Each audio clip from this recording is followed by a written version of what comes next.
माँ की अज़मत, माँ की इज़्ज़त किया करें।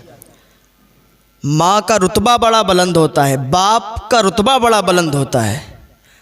माँ बाप अगर राज़ी हैं तो अल्लाह भी राज़ी है। माँ बाप की रज़ा में ही अल्लाह की रज़ा है। अगर आप नफल नमाज पढ़ते हो और माँ बाप में से कोई भी आपको बुलाए तो आप उसकी बात का जवाब दें, लब्बैक कहते हुए उनके सामने हाजिर हों।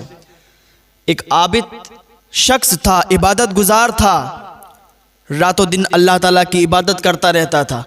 एक दिन उनकी माँ उनसे मिलने के लिए आई। ये शख्स नफल नमाज पढ़ रहा था। उनकी माँ ने आवाज़ दी, बेटा मैं आई हूँ, मैं तुझसे मिलना चाहती हूँ, मैं तुझसे मुलाकात करना चाहती हूँ, बेटा मुझसे मिल ले आके, मुझसे दो बातें कर ले आके। लेकिन ये नफल नमाज पढ़ रहा था। इसने सोचा, या अल्लाह मैं नमाज पढ़ रहा हूँ, नमाज तोड़ूँ या माँ से मुलाकात के लिए जाऊँ। या अल्लाह इधर माँ बैठी हुई है, माँ मुझसे मुलाकात करने के लिए आई है और मैं तेरी इबादत कर रहा हूँ, नफल नमाज पढ़ रहा हूँ, या अल्लाह मैं क्या करूँ। तो इसने नमाज को तरजीह दी और माँ से बात नहीं की, माँ के पास नहीं गया। माँ वापस लौट गई। दूसरे दिन फिर माँ आई। माँ ने फिर अपने बेटे को आवाज़ दी, बेटा मैं तुझसे मिलने के लिए आई हूँ, मैं तुझसे मुलाकात करने के लिए आई हूँ, बेटा दो तीन बातें मुझसे कर ले, बेटा मेरे पास बैठ जा, मुझे सुकून हासिल हो जाएगा। ये फिर नफल नमाज पढ़ रहा था। फ़ौरन इसने अल्लाह की बारगाह में अरीज़ा पेश किया, या अल्लाह मैं नमाज तोड़ूँ तो माँ के पास जाऊँ। इसने नमाज नहीं तोड़ी। फिर इसने नमाज को तरजीह दी, नफल नमाज को तरजीह दी और माँ से मुलाकात नहीं की। माँ का दिल टूट गया।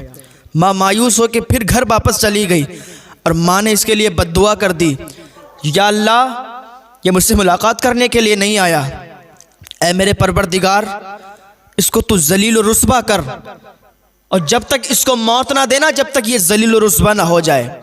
वो आबिद शख्स, वो इबादत गुजार शख्स, हर वक्त अल्लाह की इबादत करने वाला, माँ से सिर्फ मुलाकात नहीं की, इस वजह से माँ ने बद्दुआ दी।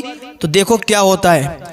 एक दिन ये नमाज पढ़ रहा है और ये जहाँ पर नमाज पढ़ता था वहाँ पर एक चरवाहा था जो बकरियाँ चराता था और वहाँ पर आराम करने के लिए बैठ जाया करता था। तो वहाँ पर उस चरवाहे ने जिना किया और कुछ दिनों के बाद जिससे जिना किया था उसका बच्चा हुआ। जब वो बच्चा हुआ तो उसने तोहमत लगा दी कि इसी आबिद का ये बच्चा है।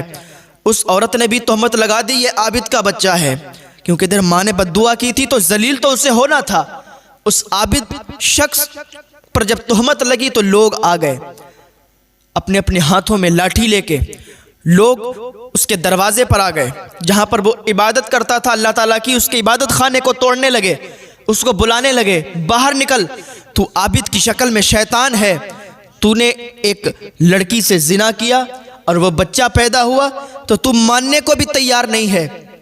लोग इसको बुरा भला कहने लगे, जलील कहने लगे, जलील करने लगे और लोगों ने इसके इबादत खाने को तोड़ना शुरू कर दिया। ये बाहर निकला, लोगों से लाख गुना कहता रहा कि मैंने ये नहीं किया है, मैं गुनाहगार नहीं हूँ, मैंने जिना नहीं किया, अल्लाह के वास्ते मेरी बात मान लो। लेकिन कौन मानता। उस आबिद इंसान ने सोचा अब क्या करें। अल्लाह की बारगाह में फरियाद की, अल्लाह अब मैं क्या करूं कि लोग इनको मालूम चले कि मैं गुनाहगार नहीं हूं। उस आबिद इंसान ने क्या किया, वो उसी बच्चे के पास, अभी छोटा सा बच्चा है, वो उस बच्चे के पास गया और कहा, ए बच्चे तुझे हजरत मूसा अलैहिस्सलाम का वास्ता है, तू बोल और बता कि तू किसका बच्चा है, तू किसका बेटा है। वो छोटा सा बच्चा बोलता है कि मैं फुला शख्स का बेटा हूं, मेरा फुला बाप है। जब इतना उसने कहा ना तो मजमे से नारों की सदाएं बुलंद हो गईं और लोगों ने उससे माफ़ी तलब की और कहा, मैंने जो तुम्हारा घर, तुम्हारा इबादत खाना तोड़ा है, मैं उसको सही कर दूंगा, सोने चांदी का बनवा दूंगा। उस आबिद ने कहा, तुम सोने चांदी का मत बनवाओ, जैसा मेरा इबादत खाना बना था तुम वैसा ही बना दो, क्योंकि उसे मालूम था कि माँ ने बद्दुआ दी है, माँ की बद्दुआ की वजह से मैं यहाँ जलील हुआ हूँ। तो माँ की बद्दुआ कभी मत लेना मेरे भाइयों, माँ से दुआएं ही लेना, बाप से दुआएं ही लेना। माँ बाप के कदमों के नीचे जन्नत है, माँ के कदमों के नीचे जन्नत है, तो बाप जन्नत का दरवाज़ा है। अपने माँ बाप को समझो, जब ये दुनिया से चले जाते हैं तो रेशम के तकिए पर भी नींद नहीं आती है। माँ बाप की इज्जत करो, उनकी सेवा करो। इंसान क्या सोचता है जब वो बूढ़ा हो जाता है, माँ बाप जब बूढ़े हो जाते हैं उनकी तमन्ना होती है कि मेरा बच्चा हमारा सहारा बनेगा, हमारे बच्चे, हमारी औलाद हमारा सहारा बनेंगे। वो बचपन में अपने दांतों से चबा चबा कर रोटियां खिलाता है, बचपन में उंगली पकड़ के अपने बच्चे को चलना सिखाता है। माँ ऐसी होती है कि बच्चे को गीले से निकाल के सूखे में लिटाती है और खुद गीले में सो जाती है।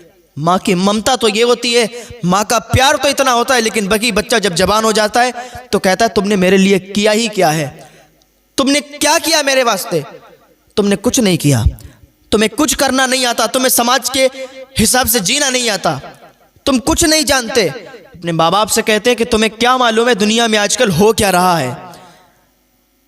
वो माँ बाप जिन्होंने सख्त मेहनतों के बाद अपने बच्चों का पेट पाला है, अपने बच्चों के पेट भरे गए, अपनी फैमिली को अच्छा खाना दिया, अच्छा कपड़ा दिया, अच्छा पहनने को दिया, लेकिन वही बच्चे माँ बाप की गुस्ताख बनते हैं ना, तो माँ बाप के दिल टूट जाते हैं, माँ बाप के दिल टूट जाते हैं।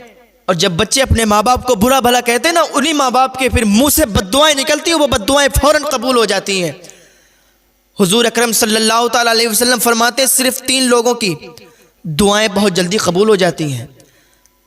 नंबर 1 मुसाफिर की दुआ, नंबर 2 माँ बाप की दुआ, और नंबर 3 मजलूम की दुआ।